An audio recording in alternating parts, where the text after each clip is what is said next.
members of the Oshkosh community, the sophomores at Oshkosh West High School want to invite you to our community night at Beckett's.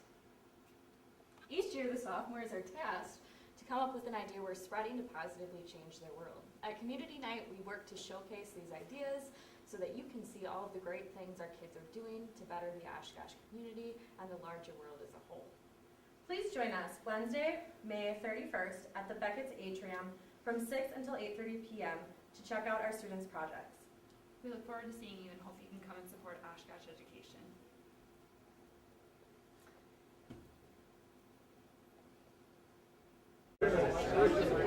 Hi, I'm Father Bob Miller. I'm giving the talk tonight at the Milwaukee Civil War Roundtable called Faith of the Fathers. We're going to be talking about the faith of the Catholic chaplains during the Civil War today, and I'm looking forward to the presentation. I've been here a number of times. It's based on and spins off of theories in the book that I wrote about religion and the Civil War called Both Prayed to the Same God. There's very few books written entirely on the role of religion and faith in the Civil War. My book is one of the few about that. I was very privileged to have James McPherson do the foreword for this book. Jim really liked the book and was happy to do a foreword for it. It's really unique in the Civil War studies. Nothing else out there on religion and faith before, during, and after the war. Tonight's topic will be a little further spinning off of that about the Catholic chaplains. This is actually preparation for the next book I'm going to write about the Catholic priests in the Civil War. I've also authored a couple of other books not related to the Civil War. I'm a pastor, a Catholic priest, and I've written 3 books that help people understand the Scriptures, to help their meditation, help in their reflection. These are books called the Lectio Divina series, one for each of the 3 years of the Scriptures that we use in our Sunday services. They're great for simple, everyday meditations. It's great for tying in with Sunday worship to give you some meat to reflect on to get ready for worship. So, as always, the books are available from me directly, robertjmiller.net at my website, or you can always go to amazon.com. The books are available there as well. I'd certainly like to have you read them. My publisher would love to have you read them. But please help support it as best you can. God bless you. Good evening, everyone. Joining us for the 3rd time, he believes, is Reverend Robert Miller, Father Bob, an active priest from south side of Chicago. As former president of the Chicago Civil War Roundtable, he led a couple of their tours. He's going to speak tonight on the role of some 90 Catholic chaplains in the Civil War. He's got some books. He's written about 6. There's some over on the side he's going to sell later. But tonight it's going to be Faith of the Fathers. Bob?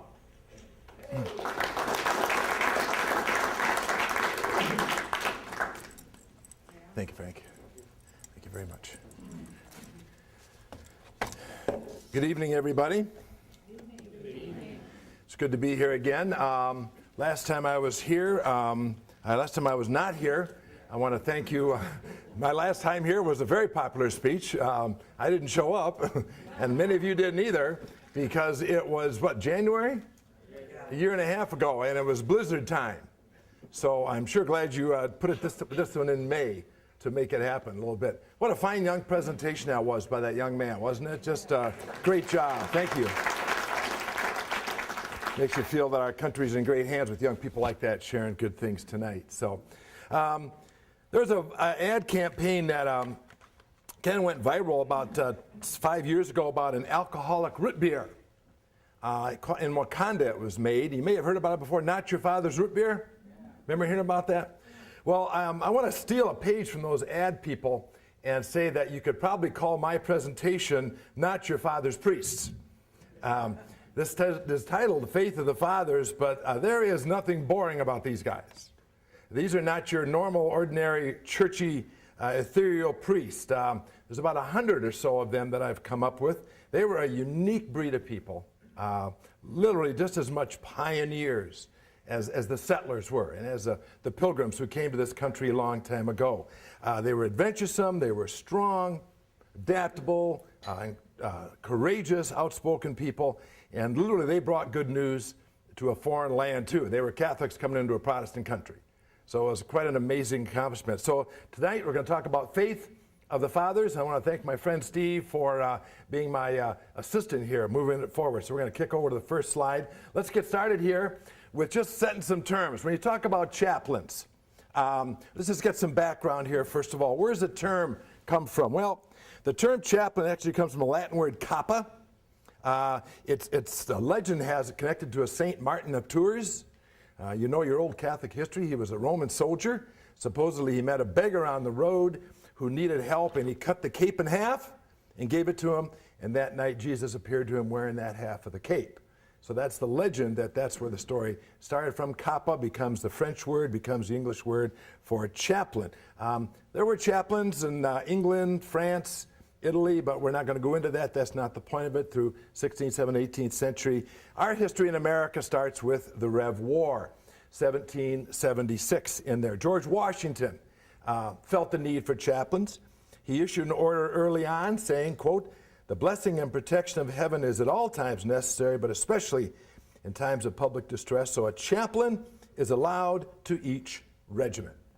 In 1777, that was confirmed, and one priest served among the other chaplains who were in the Rev War. When the war ended, the size of the army was cut back, and they eliminated the positions of several positions, including chaplain. So there's only one chaplain left on active duty who was serving at West Point. War of Mexico, 1846 broke out. There was 13 chaplains, but this is different. They did not travel with the troops. They stayed at the posts where they were. 2 of those chaplains were Catholic priests. They were Jesuits. Trust me, you will hear the word Jesuit again in this presentation. And of course, when the Civil War came out, that was the big turning point for chaplains in the military of the United States.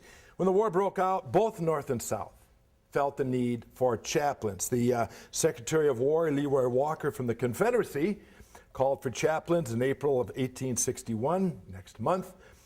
Congressman Francis Barlow had a bill passed. It never mandated uniforms, which is why, if you ever do any looking, Confederate chaplains wore anything under the sun.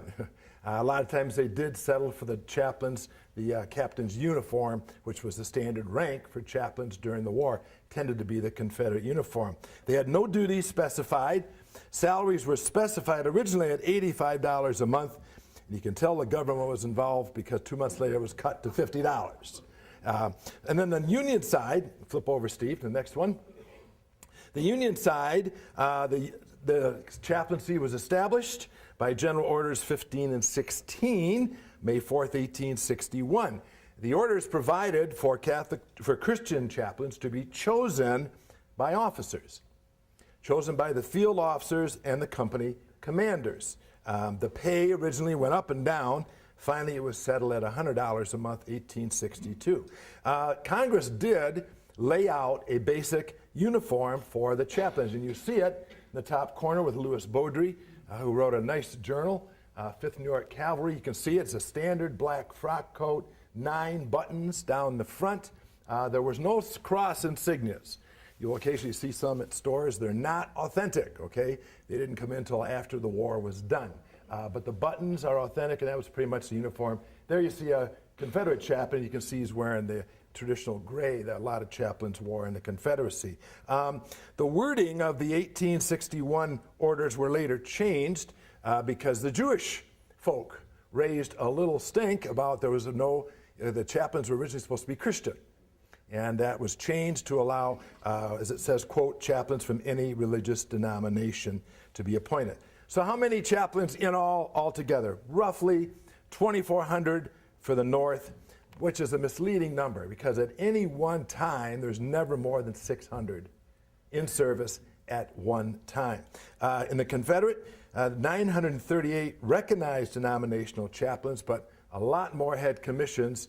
We won't get into the Baptists, but the Baptists don't quite have an ordained ministry, so some guys floated in and out of chaplaincy positions, so they had up to 1,300, which was actually 14% of all Southern clergy at the time.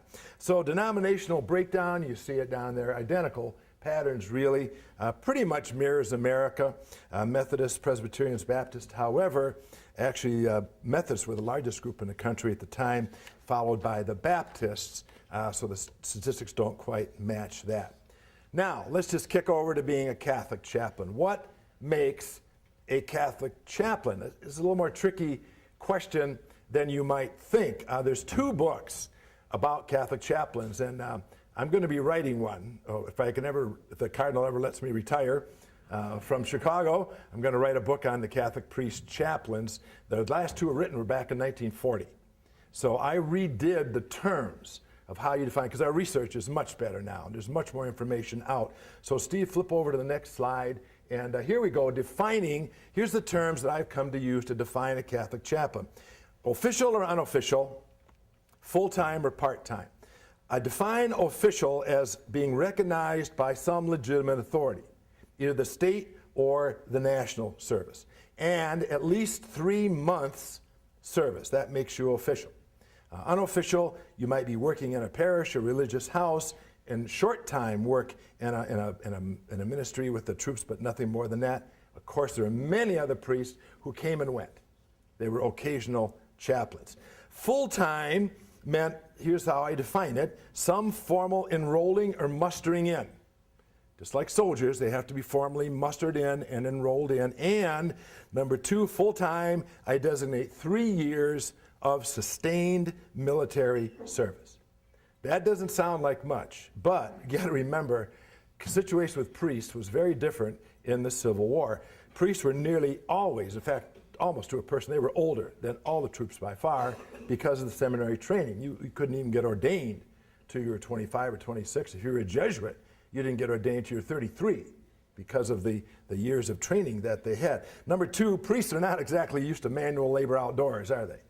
So this outdoor work, outdoor lifestyle was a tough one for priests to have to get used to in the camp life. And then lastly, be polite and say they were used to a lot more comfortable living circumstances than tents. So 3 years, we'll see that in a second. Those are how I define that. Now, how long a priest served really is not always determined by the military. Remember, priests are under authority, aren't they? So sometimes the military, their terms are in, but most of the time they had to get permission from their superior. And the superior many times would call them back, and we'll be talking more about that. So with immigrants pouring into the country, a lot of priests just couldn't serve very long periods of time. Some interesting exceptions. There's a guy who you'll see a little later on, John Bannon. He's not on this picture. John Bannon was a priest in St. Louis. He worked in the cathedral. He supported the Confederacy. He wanted to work with the 1st Missouri Infantry. He knew the bishop wouldn't let him do it. So what did he do? Being the obedient priest, he wrote a letter to the bishop, put it on his desk, and walked out the door. And so he went anyway and served the troops. Now, there are 3 places that Catholic chaplains served. It's the same thing in Protestant as well. Either a hospital, or a post, or a regiment. There was about 17 gentlemen that were hospital chaplains. Only 5 were post chaplains. The great majority were regimental chaplains. So, putting all that together, how many do we have? I count 104 official or unofficial, full-time, part-time chaplains. 63 are Union, 41 Confederate. Irish predominated. 53% of them were Irish. French were 16, German were 5%. 74 were official. Now, 33 were religious, 57 diocesan. Here's the key, and we'll talk more about this. Of all those guys, how many do you think were full-time? 15. Only 15 guys served 3 years or more. And you'll see why as time goes by. Okay, I got the facts out of the way. I didn't want this presentation to be all about facts. I'm a storyteller. So I wanted to get the facts out of the way and just tell some stories and narrate about the guys who served. So first distinction I need to make before I kick over the next slide, I need to ask you all, I know you got Marquette grads here, can you tell me the difference between a diocesan priest and a religious order priest? I know we got Deacon Dean over there. Dean, tell everybody, what's the difference? Diocesan clergy are assigned to work in a specific diocese under a specific bishop, and religious order clergy are under the authority of a religious superior, and they take vows of poverty, chastity, and obedience. And they're not tied to a specific diocese. Key point. That's the key point. They're all over the world. Yeah, and that's going to be the key point here. So you have to understand. So when you start talking about who the full-time chaplains were, it's not going to be a surprise. The majority of them are religious. So now we have we have two major groups, religious orders, that supplied what I affectionately call the studs of Catholic chaplains, because there were some guys that were just amazing. And one of the orders is not too far from here. Kick it over, Steve. What's that little college in Indiana whose name I constantly forget? Notre Dame. Notre Dame provided 8 chaplains. Notre Dame, of course, began in 1842 in the wilds of Indiana. It was a French boarding school, primary school, prep school. It attracted such prominent people as the children of William Tecumseh Sherman were at Notre Dame. Remember, his wife, Ellie, very, very strong Catholic. Okay? Sherman's memorabilia are this day at Notre Dame because of Ellie's strong connection there. Notre Dame had 213 students, 13 priests in 1861, and Father Soren, you see him in the lower left-hand corner, is the founder. Sister Angela Gillespie deserves a whole talk unto herself. Her nuns were served on the river, Red Rover, on the Mississippi River as nurses. But Soren gave 7 priests. 2 died during the War of Disease. One, Father Dillon, will die 3 years after the war from disease he picked up during the war. This is the same problem that you know about the troops, isn't it? We all know that 2 for 1 died because of disease. Same problem with the priest. Fascinating little vignette picture on the right side, isn't it? About these priests here. You got Father Paul Gillen, top left-hand corner, one of the oldest chaplains. He came to serve, and he did not want to serve in a regiment, didn't want to be tied down. He rigged up a contraption that was like a buggy. He slept in it, he ate in it, he did Mass in it. And he drove from regiment to regiment in the East Coast until General Grant got very upset about it and banned it. And he had to plug in, so he plugged in with an Irish regiment later on. Across the way, you see in the top right-hand corner, Father Kilroy, chaplain for about a minute. And then he ended up leaving the Holy Cross and joining the diocese.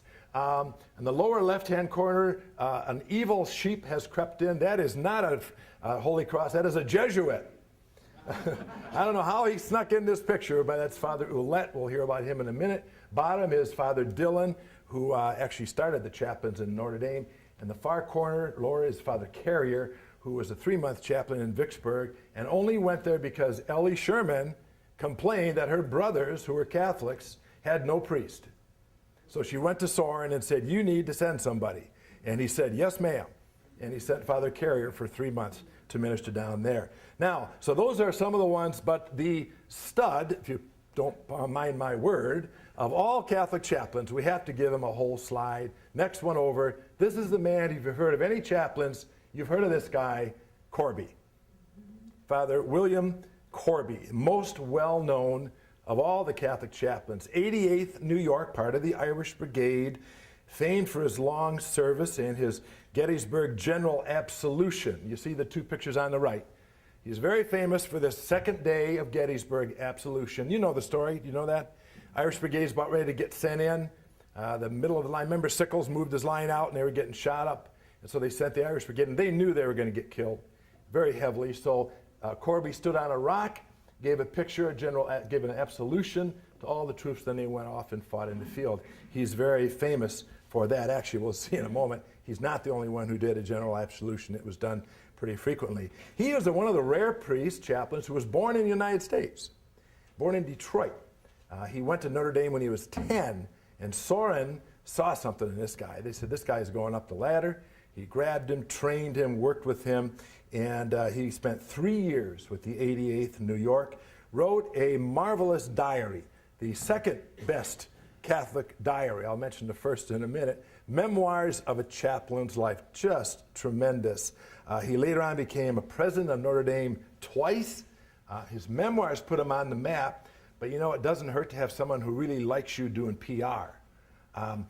Somebody's doing a Medal of Honor presentation.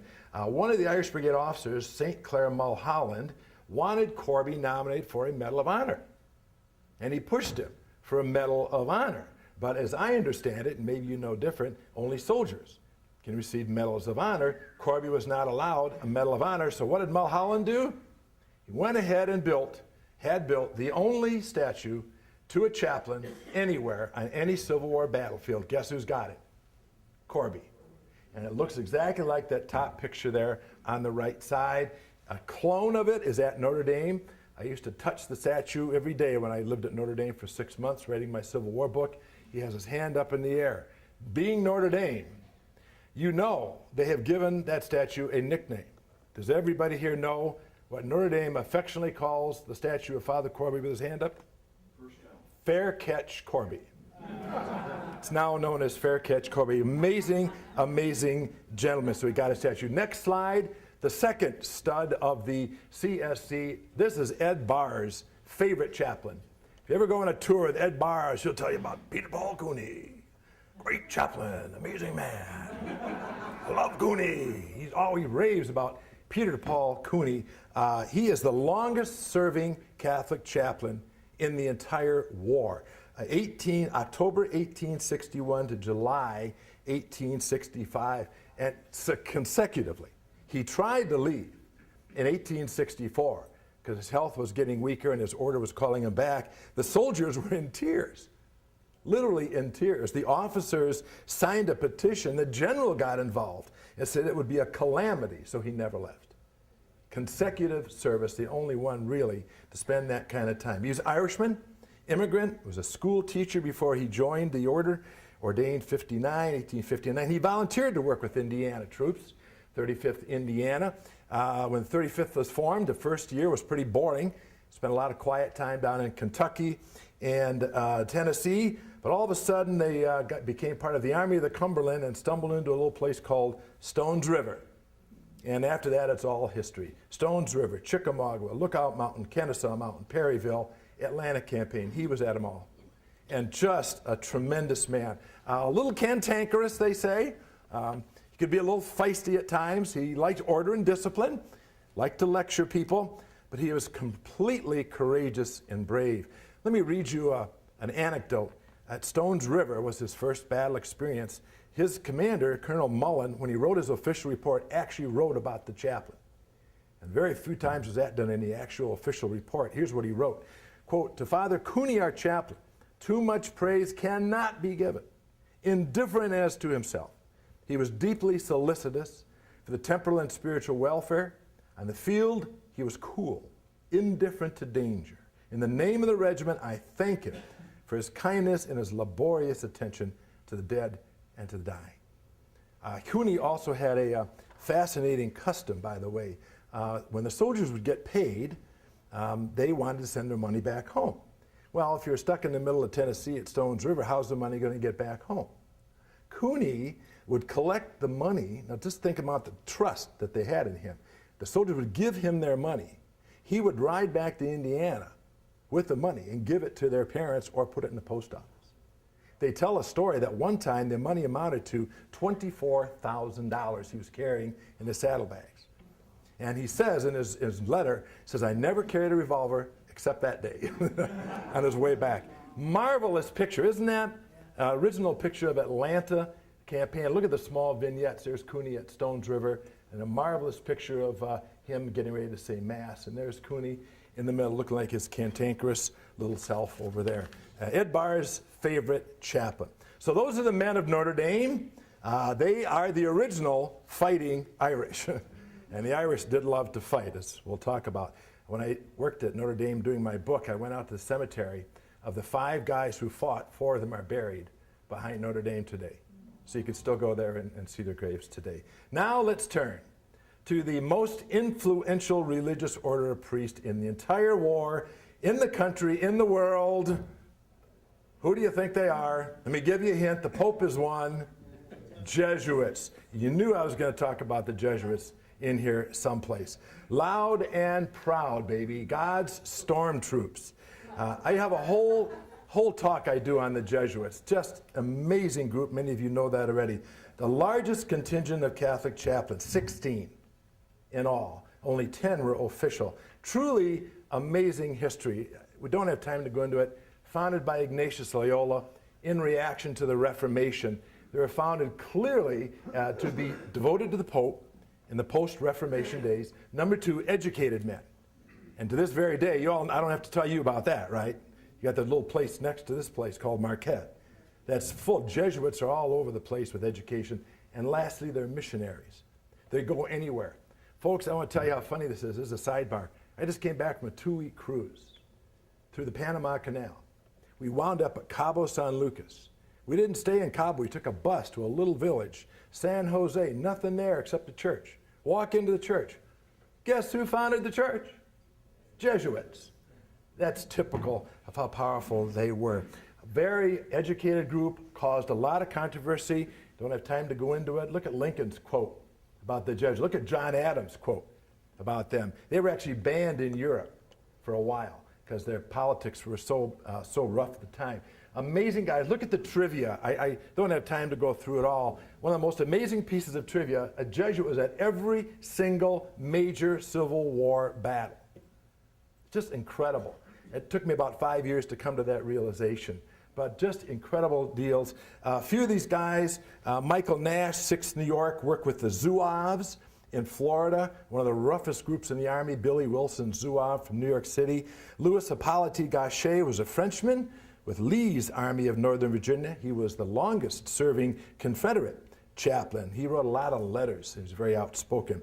Thomas Ouellette, the man who snuck into the Notre Dame picture, he was an Irish Brigade. And he actually served in the regiment 69th Irish Brigade twice. And then in between, he still needed more work, so he went to South Carolina and worked in a hospital. Very dedicated man, Irish, heavily mentioned. And then the last man, Joseph Paczynski, was a German man who loved dressing up.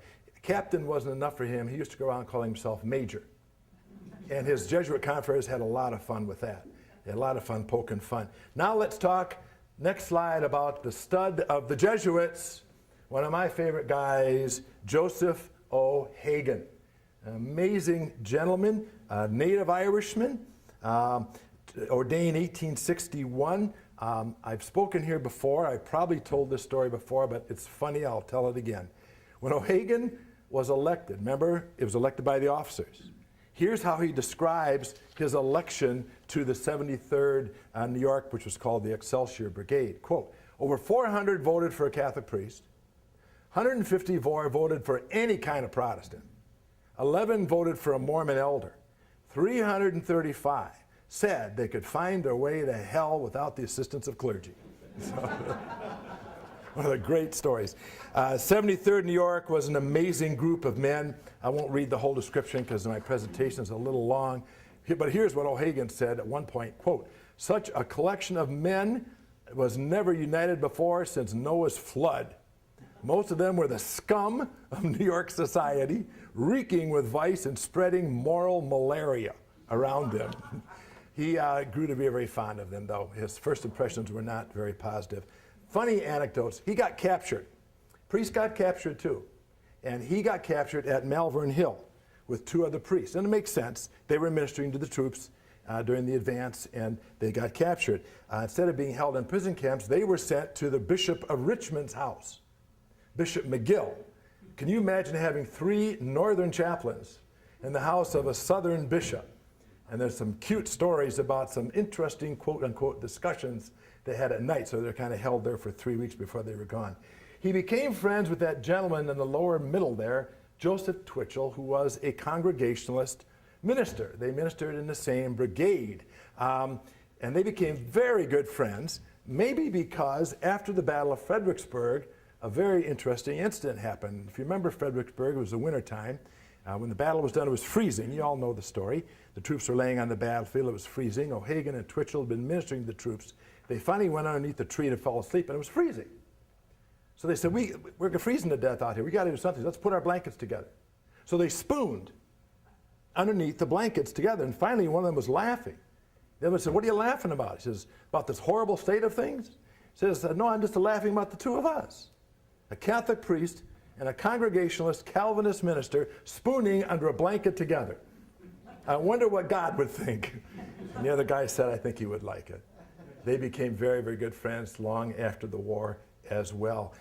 Interesting little tidbit. He was with the Excelsior Brigade. If you know your Civil War history, you know that was General Dan Sickles. And what did Dan Sickles do at Gettysburg second day? Moved out. Guess who gave him anointing of the sick when he lost his leg? Right here.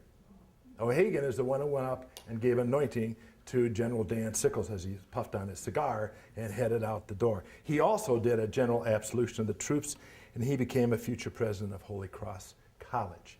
Great little anecdote about him. Going on, the last day of the war, he was with the troop at Appomattox, with the Union troops, and he's watching the Confederates filing in. As the Confederates are filing in, he looks, and here's a Louisiana brigade, and guess who's in line? One of his Jesuit converts. Father Hippolyte Gachet, who they had lived with, had not seen each other for 5 years. They met at Appomattox, and they together walked back to the Georgetown house together. A great story. So, two other gentlemen in here, I want to just mention them, we'll get off the Jesuits. The man on the top, I could do another whole talk on him, Joseph Bixio. What a man. Trickster is the only word I can think of. Joseph Bixio, Jesuit priest, had a habit of sneaking across lines, impersonating chaplains. And he stole across the Union lines in 1864, stole the credentials of the portly gentleman, Father Leo Rizza, a Franciscan. He stole his credentials as a chaplain, went and got 4 wagon loads of supplies, and took them south in the Confederate lines.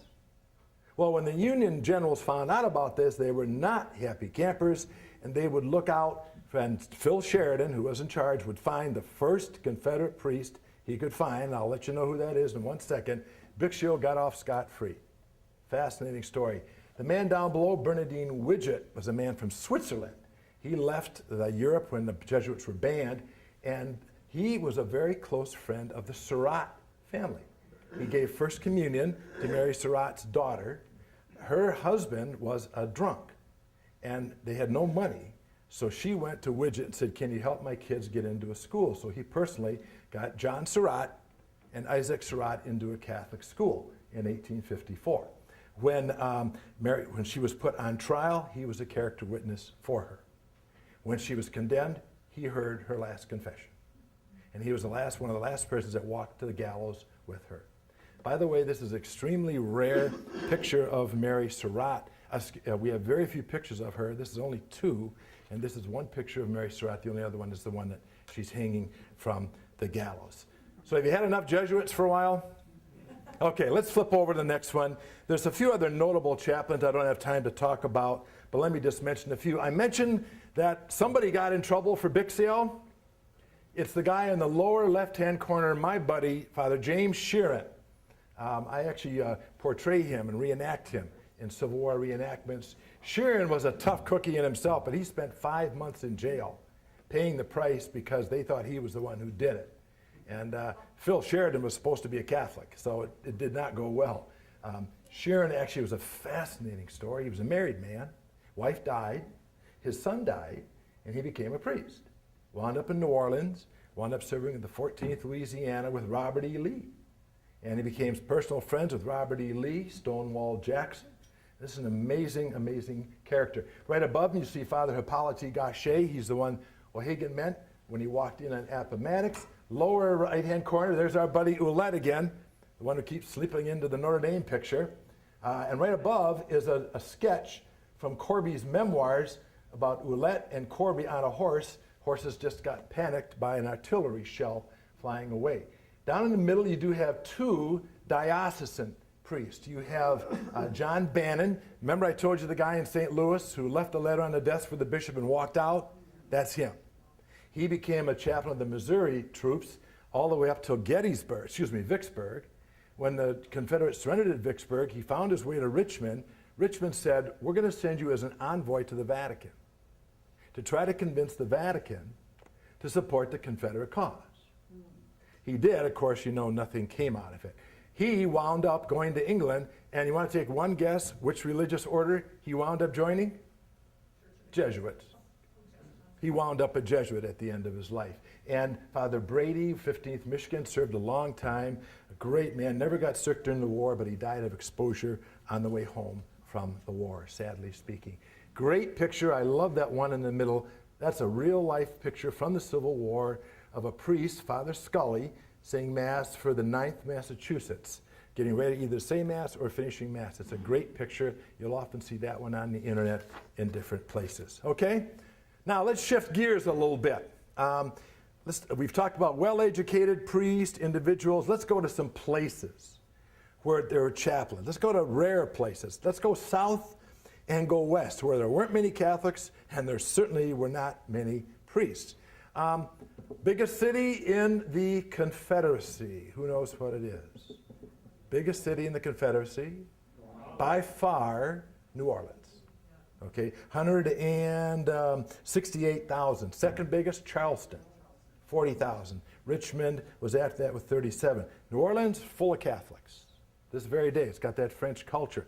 So a lot of the Louisiana troops, we'll see that in a second, came from Louisiana. A lot of the chaplains came from Louisiana. But once you're outside Louisiana, it is thin pickings. And the story of the Catholic Church can really easily be described. No priests, no church, no money. And that's the problem. We want to talk about two fascinating places where somehow amazing bishops made it work. I want to go to two trans-Mississippi theaters and talk about two. Let's go to the most westernmost theater of the war. First of all, Steve, flip it over. New Mexico Territory. Let's just refresh our history. Arizona did not become a state until 1863. So this is all one territory controlled by one diocese here. The Civil War story here, and you're certainly pardoned if you don't know it because there ain't much to it. The Civil War story out here is pretty thin pickings. Basically, the Confederates wanted to get to the Santa Fe Trail, and they eventually wanted to get to California gold. Well, that didn't work very well. Basically, in a nutshell, they won the tactical victories, but they lost the strategic war out there.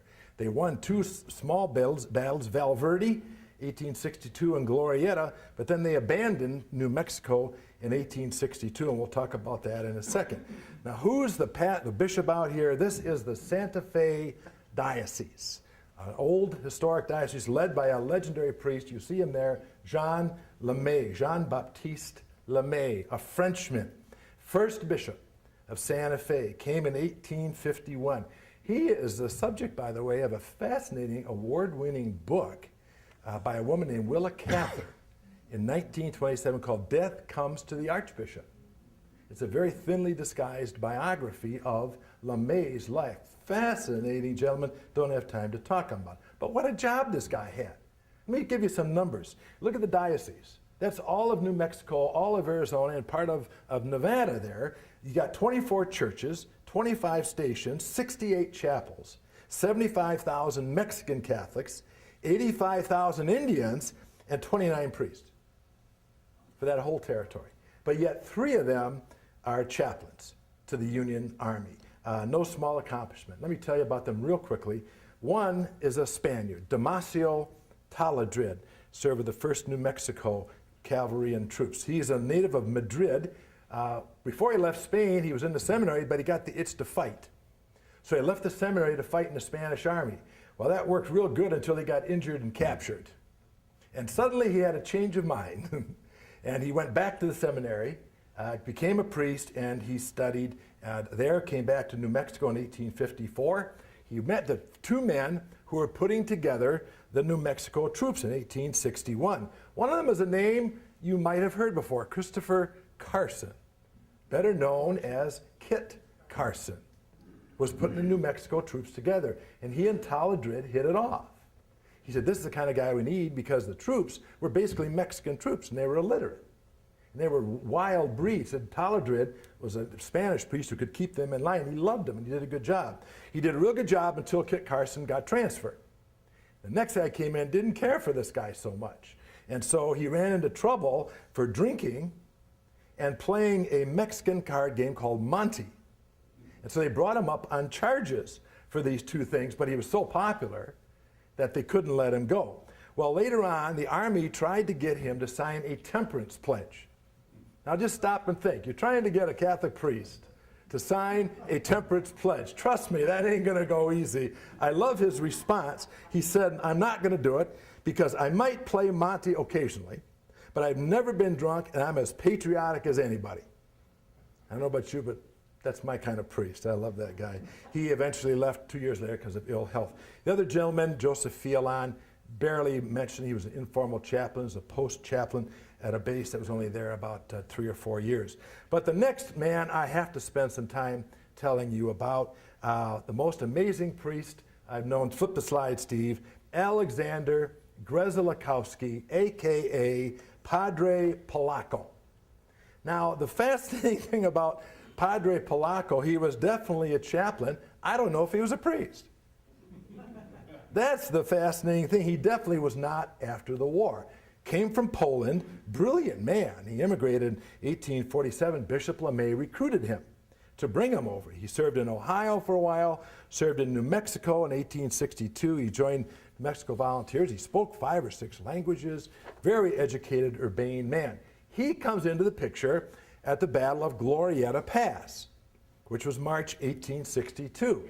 What had happened is the South had already won the battle at Val Verde. They moved up the Santa Fe Trail to Glorieta, and they were attacking the Union force at Glorieta, and they were succeeding.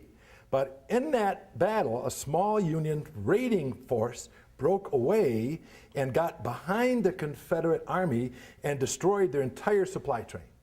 80 wagons, all the horses, all the mules, destroyed them all. Here's where Grezlakowski comes in. Look at the terrain. The bottom middle picture. See that terrain? That's Glorieta Pass. And it was pitch black. And the troops had to get back, otherwise the Union force would be pitifully small. Grezlakowski knew the trails by heart. He personally led them all the way back all night long through treacherous terrain back to the Union Army, and the Confederates then had to withdraw from New Mexico territory. So Grezlakowski, I don't know if he's a priest at the time of the Civil War, but he left shortly thereafter, ended up getting married, moved to a little town called Puerto del Luna. This guy is fascinating. He had the only big store in the area, and one day a guy wandered in the store, a young guy, young kid, named Billy the Kid. He became great friends with Padre Polacco. They all called him Padre Polacco, even though he wasn't a priest by that time. And when Pat Garrett captured him, the legend has it that Billy the Kid's last Christmas dinner was at Padre Polacco's Puerto de Luna store, before he eventually wound up getting killed, of course. Fascinating gentleman, became politically active, became a judge, a postmaster, a rancher, ended up dying in 1896 when he got thrown off of his wagon. So who said priests are boring, huh? Fascinating gentleman. Okay, let's switch to another theater. That was the New Mexico Theater. Let's switch to another Trans-Mississippi Theater, Mississippi, Natchez, Mississippi, and Bishop William Elder. This whole diocese, this whole scene comes into play, as I'm sure you all know, with the Battle of Shiloh. Shiloh, of course, was not in Mississippi, but guess which was just south of Mississippi was Corinth. You can see it on the map there. You see how close Corinth, see the entrenchments around Corinth there, and how close it was to Shiloh. This is the Diocese of Natchez. It's under the leadership of this great gentleman, William Elder. And this diocese teaches us a fascinating little lesson about Catholic faith outside of major cities, the European connection. Bishops in America are desperate for priests. They don't have native priests in America. So where do they go? They go to Europe. And Elder made several trips to Europe to recruit priests to come to his diocese. And many French priests responded. Why? Because the French Revolution had just happened. And if you know anything about the French Revolution, priests were pretty high on the list of people getting killed. So a lot of French priests came to Mississippi and made a very hard transition. So all of these guys come into play April 1862. Shiloh is fought, 6 and 7 April 1862. Where do the Confederate soldiers go after Shiloh? They retreat to Corinth. Now you're in Bishop Elder's diocese. You're in the Natchez, Mississippi. By the way, Natchez covered the whole state of Mississippi in those days. So they're in the diocese here. Corinth was under a state of siege for about a month, from April till May, till the Confederate decided they couldn't hold it. Living conditions in Corinth were horrible. Food was horrible. Disease was rampant. Water supply was bad. Soldiers were dying left and right. And here is where the Catholic priest really shone. Bishop Elder said, we've got to come in and we've got to move. We've got to do something. The diocese covered the whole state, but he put out a command. He says, well, I need priests. He got a tremendous response. 2 bishops. Elder himself went to Corinth and worked. The Bishop of Mobile came and worked. 9 priests came and worked. 2 orders of nuns came and worked in Corinth with all these Confederate troops. Now I'm going to rip off a few names here, but I want you to notice something. Note the death rate when these guys died when I tell you their stories. 4 of these 5 priests died during the Civil War because of disease. The 1878 yellow fever epidemic, if you know anything about the South, yellow fever was a horrible epidemic. It killed 6 of Bishop Elder's priests in 1 year in 1878. Let me rip through some of these names here. Julien Gallou, Frenchman, informal chaplain to 3 Confederate units. He worked in the hospitals after Corinth. He actually had the yellow fever once in 1853, but he recovered, but he died of consumption, February 1863. Ghislain Bohème, great story, a Belgian. He was recruited to work in the United States, ordained in Kentucky, traveled all around the country, worked with the Indians for a while, worked in Detroit for a while, wound up in the South when he was asked by Bishop Elder to chaplain this regiment called the 13th Mississippi. May ring a bell to you. Commander was a man named Barksdale. William Barksdale had 350 Catholics in Barksdale's regiment. 20 were from Boehm's parish. So he accompanied the regiment all the way out to the East Coast and fought in the Army of Northern Virginia under Stonewall Jackson. But he was already 59 years old. He did not hold up well under the stress. He died of a stroke on the day that Lee won his battle at Gaines' Mill. Francis Pont, another Frenchman, wore a lot of hats during the war, was wounded briefly. He died of the yellow fever, 1867. Jean-Baptiste Motin, fascinating gentleman, another Frenchman, was a post chaplain working on the railroad for a while. Interesting gentleman, he was a trained architect in Europe. And he came to the South and built amazing churches. He built Catholic churches in 4 towns, built the convent in Vicksburg, partially built the church in Vicksburg. His church in Columbia, Mississippi is standing to this day. It's a national monument in Mississippi right now. An amazing gentleman. He worked in military hospitals. I have to tell you, his English was bad, but his sense of humor was fantastic. You mind if I tell you a story about him? Catch this story. Once a lady insisted on Motin kissing her baby. No, no, no, go away, he said. I kiss no one but the bishop and my horse. Once in Corinth, a lawyer wanted to have a talk with him. The father said, no, no, I've got no time to stop. He says, but I want to join the church, the lawyer said. Motin said, well, we've got so much bad stock on hand now, I can't take any more, and see you later. So fascinating gentleman. He died in that 1878 yellow fever epidemic with 5 other priests. Next slide. 2 more guys before we close out of this diocese here. 2 priests worth mentioning. The guy on the right did not die of plague. He died of yellow fever. He went on to a little bit of fame, actually, after the war. Francis Leray, another French-born guy, traveled by horse. He was pastor at Vicksburg during the war. But he was actually not there during the siege. He wisely chose to get out of the city, but he came back to rebuild it and actually fought a cholera epidemic after that as well. What happened to him? He became a bishop. He became a bishop of Natchitoches, Texas, and then he went on to New Orleans to be a bishop as well. The other gentleman on the left, Francis Turgis, I put him up there because I found a marvelous quote about Turgis at Shiloh. Turgis and 2 other priests about the work they did at Shiloh. Let me read you this anecdote about Father Isidore Turgis, yet another Frenchman, he was from New Orleans. Moving about the wounded at the hospital, this man noticed a frail, coarsely clad man in a black cassock. His name was Father Isidore Francois Turgis. There were almost 20,000 Catholics at Shiloh. Father Turgis, along with Father Francis Pont, just mentioned him, Anthony de Chignon, Jesuit, and Francis Bertrard were the only priests there. Turgis gave absolution for 18 hours non-stop during the battle. He was with the men of his battalion during the fighting, administering last rites, helping the wounded. He narrowly escaped death while aiding a mortally wounded Yankee officer. He was carrying the wounded Yankee off the field when a grape shot passed through the man's body and killed him in the priest's arms. This little French priest spent the first week after the battle in Corinth ministering to the men of the 4th, 13th, 17th, 18th, and 24th Louisiana. So, we've honored a couple forgotten theaters of the war. We honored some forgotten priests. Let's turn now to the largest group of Catholics in the country at that time, with the most chaplains serving them. Who were they? Irish. Kick it over to the Fighting Irish.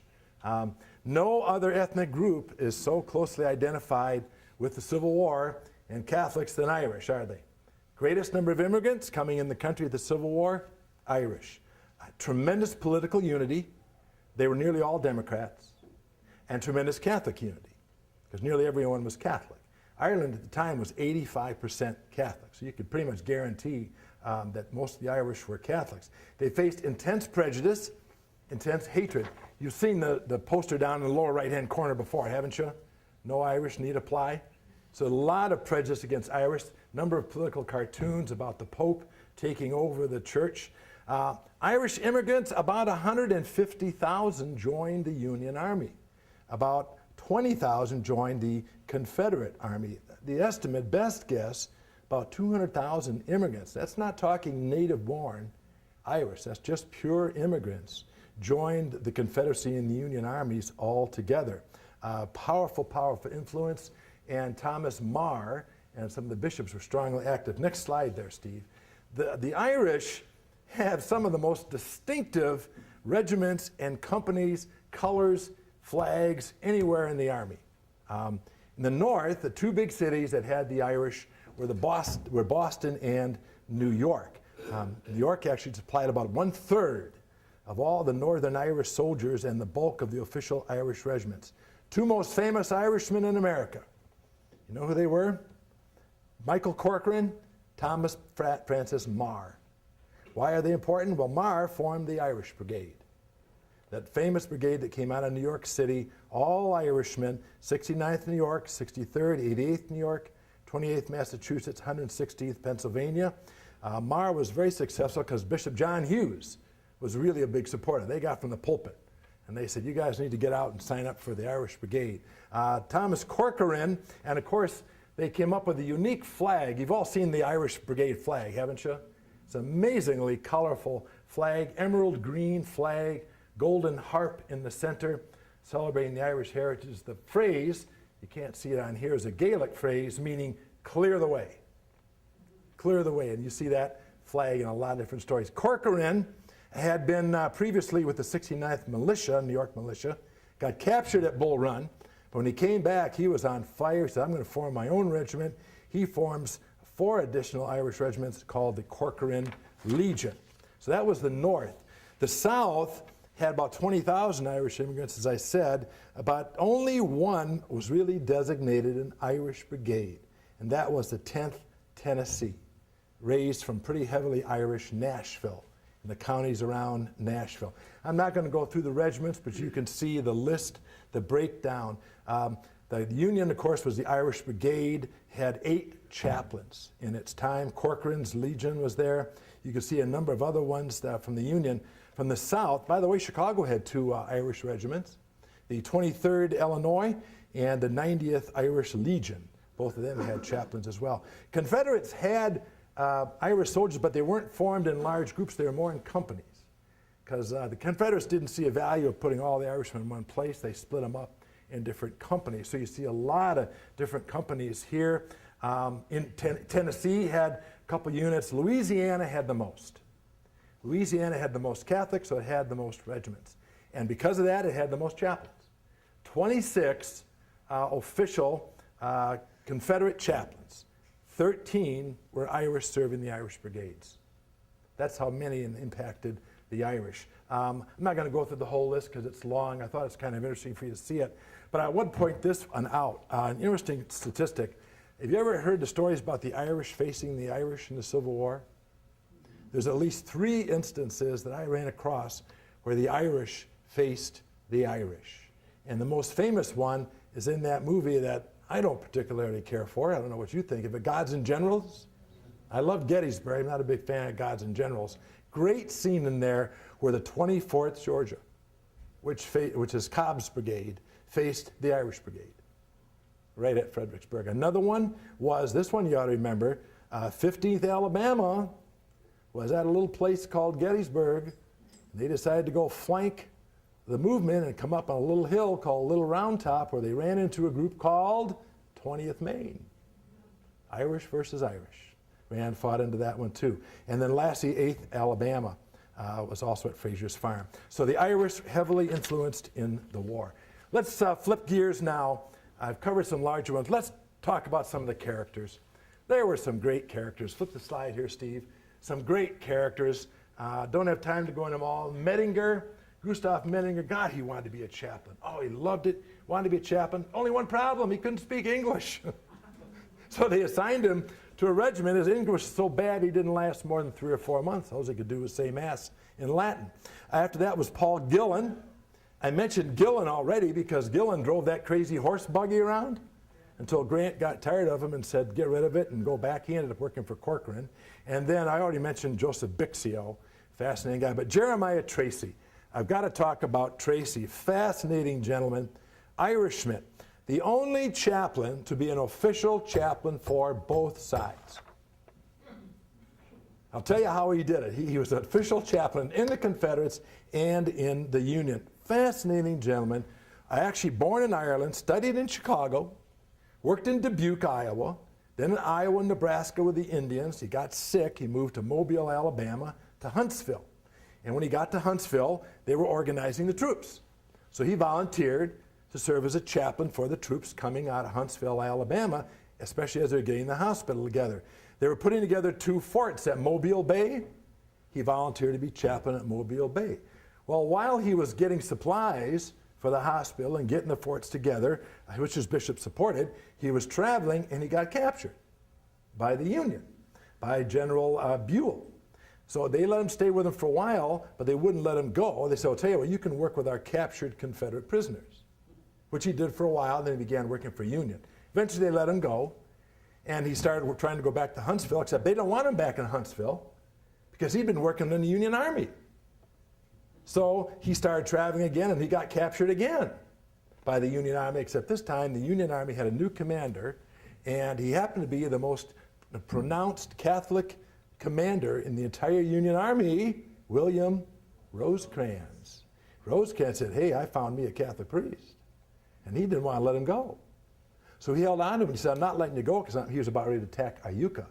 So he said, I'm not letting you go across the southern line, stay with me. So he stayed with them, and eventually he says, why don't you work here? I got just as many soldiers here. So he made him chaplain of the whole 14th Corps.